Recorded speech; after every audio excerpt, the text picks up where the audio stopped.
Dear friends and followers, welcome back to my channel. Today's question is a topic which we need to cover before we get started with the ILS explanation videos.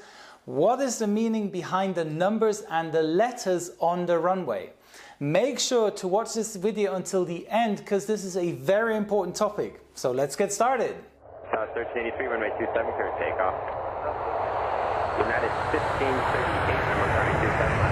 I'm sure many of you have seen my approach and landing videos here on YouTube, and you might have wondered, what is that number and the letter you see on the runway just prior touchdown? So let's first talk about the number. Okay, we're gonna have to cover some basic navigation first. As we look at our planet Earth, we have the geometric north and south pole in each hemisphere, marking the top and the bottom of the planet.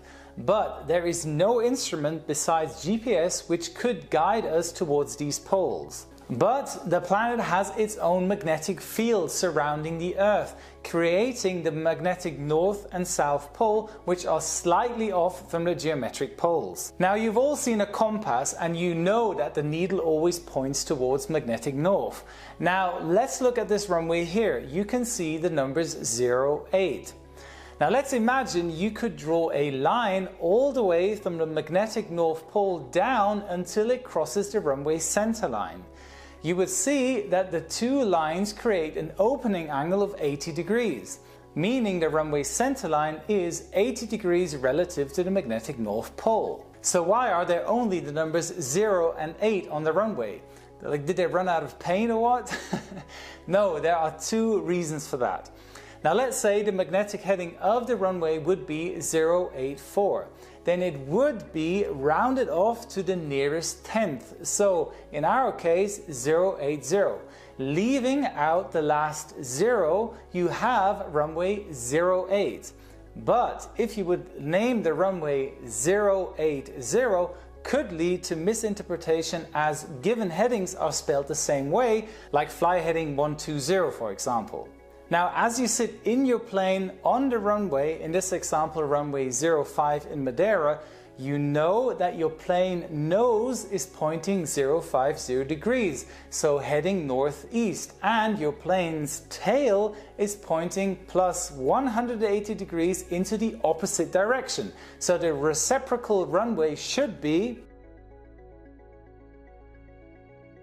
yes, runway 23.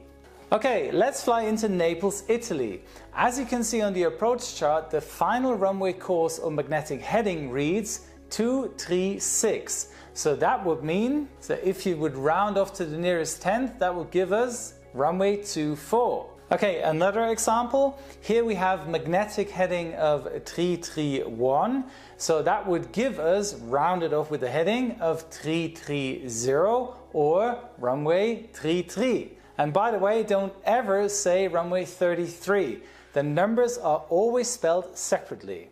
Okay, one more approach. Let's fly into Frankfurt, Germany. Now the final runway course is 248, so that would give us runway 25. But now you see this letter L, so what is that good for? Now, as Frankfurt has 3 parallel runways, each one of them has an identifier letter. So in this video, we are approaching runway 25 left. So the L is for left. The middle one has a C for runway 25 center, and the third has an R for runway 25 right. So as you come into approach, the ATC controller will say Speedbird 125 heavy, turn left heading 210 to intercept the ILS approach runway 25 left, or any other runway so that you know which runway to fly to. Same with the tower controller. Here you can hear the LAX tower controller giving a landing clearance to a FedEx 777, and he clearly states which runway he is cleared to land on. FedEx 745 heavy, wind 26 at 5, runway 25 left, gonna land. Clear to land 25 left, 3745. Now, as we are in Los Angeles, LAX has 4 parallel runways. So how do you identify 4 runways? As you can see in this chart here, all 4 runways have the same magnetic inbound course of 251, which would mean runway 25. But LAX had to name the two northern runways 24 left and right, despite the magnetic runway heading, and the southern runways 25 left and right, to reduce the risk of misinterpretation during radio communication. Obviously, the same with the reciprocal runways 06 left and right and 07 left and right.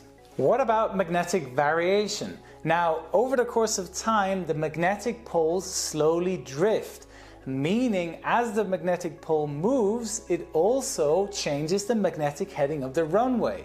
Now, the changes are only minor, but if you look at this old chart from 2009 showing runway 05 and 23 at London Stansted, and you look at today's approach chart, you can see that Stansted had to change all the runway markings, taxi signs, charts, etc., so that the newer runway 04 and 22, as you can see in this video. I would say bad luck for London Stansted. So that was it for today. I hope you enjoyed the short video about the runway numbers and letters. Make sure to fly by my Instagram account, the link is in the description below, and hit the subscribe button so you won't miss out future technical videos. All the best, see you next Thursday, your Captain Joe.